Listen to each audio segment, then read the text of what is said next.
everyone, I am Rebecca from ChemKnits, and today we are going to dye some bare Felici sock yarn from Knit Picks. Just like Stroll that I dye all the time, this yarn is 75% superwash merino wool, 25% nylon.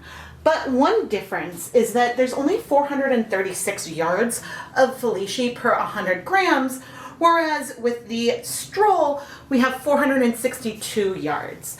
The Felici is a little bit higher twist, a little bit bouncier, a little bit rounder, and one main difference between the two is that Felici is milled in Italy, where I believe Stroll is milled in Peru. And so therefore there's just some differences. And Felici is the yarn that is a Knit Picks self-striping line, which I would imagine is why they use a different mill. There are some solids in Felici that I just discovered. A couple that coordinate with some of the self-striping colorways, which tend to be seasonal. But anyway, we are gonna dye this base today. I have a video where I compare a lot of 75-25 sock yarns, but one other thing about Felici is that the skein is a bit shorter than a lot of other similar yarn bases, which means that it's a little bit denser because we have more wraps on here. And so that's just something to keep in mind. But I'm gonna go ahead and pre-soak all of this yarn for at least 30 minutes in some plain tap water. I pre-soaked our yarn just in this kettle. Sometimes I pre-soak in another basin, but other times there's no harm in just pre-soaking the yarn in the pot you're gonna use to dye it. But I do want to remove the yarn right now because I want to do something and break one of my rules today. We're going to be dyeing a tonal yarn, but I'm not going to dissolve the dyes first. I'm going to start heating up our dye bath, and I'm setting the yarn aside, and then I'm going to go put on my deluxe rubber respirator mask, safety glasses, and gloves because we're going to add our dye powder directly into the dye bath. And today we're going to use the color Olive Brown from Dharma Trading Company. This is not a color I've used very much. And I'm going to take it now and sort of speckle it onto the surface because I'm curious what will happen. This is really, really pretty. Olive Brown is not a color I've used very much. I think I was expecting to see some more green. I don't know, so I'm a little surprised. And I just keep taking pinches. I have no idea how much I'm using. And once we add the yarn, we'll see where we're at color-wise. But I just keep taking a good old pinch of dye, like that much. And I'm just sprinkling it on top. And this is what I'm doing instead of dissolving it first, which is the, I guess, right way I say to do it. So I have no idea how much dye I've added, and I can't really even see it in a cup to sort of guesstimate. I'm even going to rinse off my fingertips because the dye bath is not warm yet. And why not? Why not do it that way? Things are still cool. And you know what? We could always add more color if we want. I don't know how well things are stirred. We'll see if we end up with little speckly bits on our yarn, but I'm going to add the yarn in. Ooh, this is really, really pretty. Adding the yarn in to get a sense of where we are.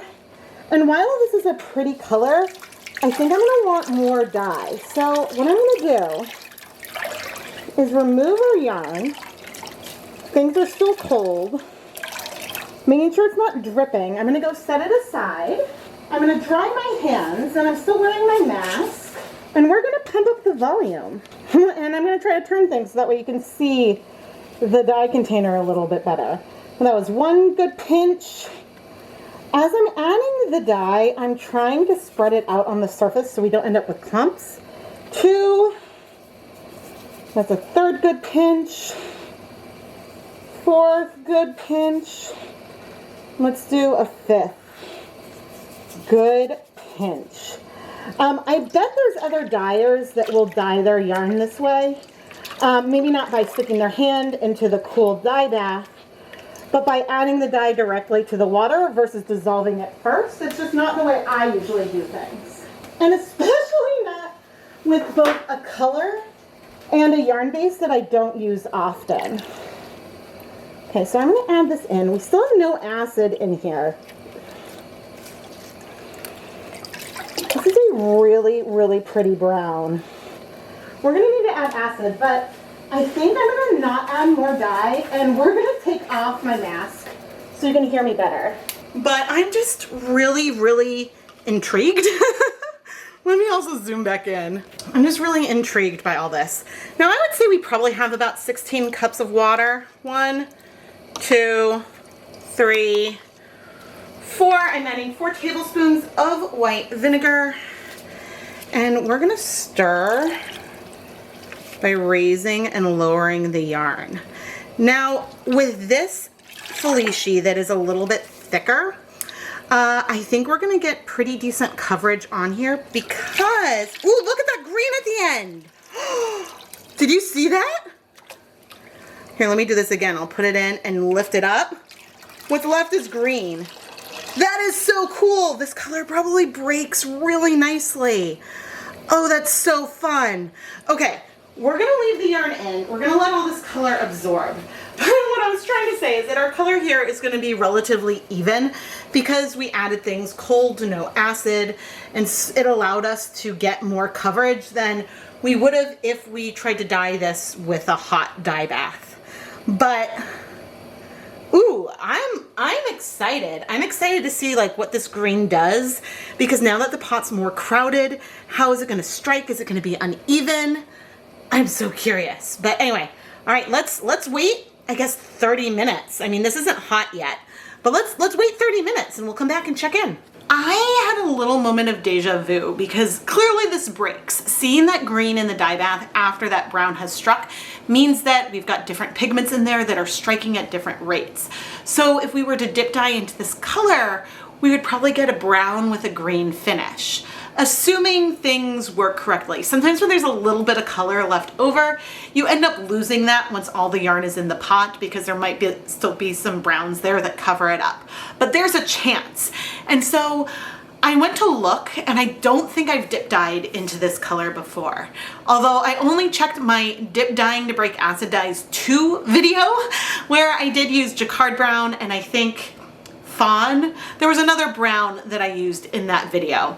Dyepot PS 19 if you want to go check it out. But I'm inspired, and so we're going to dip dye to break this color in another video. I'm going to go work and start setting that up now.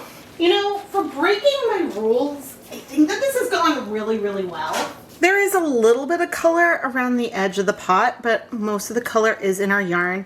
And ooh, I do see some lovely tonal variation. I see some lighter patches. If it's breaking, it might be breaking. It's very, very subtle. I love it. Because if you want a true solid, I mean, just buy a true solid of yarn, which is harder in some bases for sure. But some of the imperfections and tonal nature of colorways is one of my favorite parts of hand-dyed yarn, and it's what makes hand-dyed yarn super, super special. I'm going to turn off the heat. All of the color had absorbed a while ago, which is nice. But yeah, the differences in here, I don't even know if it's showing up on camera. It's so subtle. So subtle and pretty. So I'm going to go ahead and let this cool completely so then we can go and wash it. And in the meantime, I am going to clean this pot and we will reset so that way we can do some dip dyeing in this same color. I am so curious. I'm also curious how much dye I added. I did enjoy editing that color in real time. I mean, this was a lot easier than it would have been if I was dissolving the dye in liquid dye first in some ways. In other ways, I don't know, it probably makes more sense to dissolve it first. But let me know how you dye tonals and what kind of techniques you do down in the comments. And while you're at it, subscribe. Let's wash our tonal olive yarn. And I can just say, having done another video already, this color is a tricky one. There might be some things that remind me from the way it behaves to Twilight Gray. So that's all I'll say for now. But you really want to make sure that you're subscribed to the ChemKnits Tutorials YouTube channel because we have a lot of fun and sometimes we observe some things that are a little bit funky. And you don't want to miss any of it. Now, this is not funky right now. And I am not seeing any bleeding, which is good. I see, again, I'm hard pressed to say if this tonal variation we're seeing is breaking or not.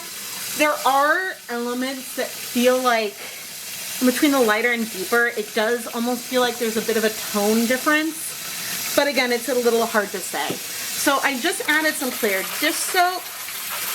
And we're gonna fill this up. Let's move the yarn. What? I think we had a tie come undone. Hopefully that was just a tie and not things breaking, but also I'm seeing bleeding now. So, I'm gonna take this little strand of yarn and tie it onto the zip tie. I don't know which skein it came from, so that way we'll keep track of it. So we are seeing a little bit of some bleeding, but not bad. All right, I'm gonna fill this up again. All right, let's see how we're doing. All right, I'm not seeing any other bleeding. I still keep trying to figure out if this is breaking, I see, or what. But anyway, I'm gonna go put it through my spin dryer, hang it up to dry, and then we can come back and take a final look at the finished yarn. The Felici skeins are so short that it surprises me every time. I love how much tonal variation we ended up with.